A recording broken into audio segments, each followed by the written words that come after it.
Yung above na kausap ko medyo weird, gusto niya 'pag naging kami payag daw ako na makipag siya sa iba, ano 'to, may ano, ay polygamous relationship ang gusto. Eh, kung ikaw, hindi yun weird, depende naman sa'yo kung okey lang sa'yo yung gano'n 'no. May mga iba tao talagang ganyan, kakaiba, eh, and yung iba okey lang naman. So, depende sa'yo kung okey lang siya makipag-ano sa iba, 'di ba? Kasi siyempre wala ka daw, eh. Pero depende sa usapan 'yan na siyempre may mga ibang tao na 'di ba, may mga ibang tao na okey yan sa kanila yung ganyang open relationship.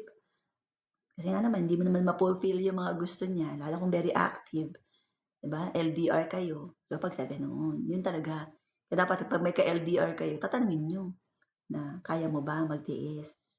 Kasi siyempre ayoko naman na 'di ba, sumideline ka sa iba, mga gano'n. Mhm, hindi yung weird. So, kung okey lang sa'yo yung mga ganyan, and actually 'no, thankful nga ikaw dapat, eh, na naging honest siya na gano'n. Kasi kung puwede naman kayo na, pero may ginagawang iba, merong ano, kina-casual-casual.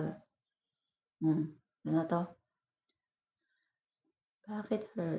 Sis, wala kasi ako masyado idea, huhu.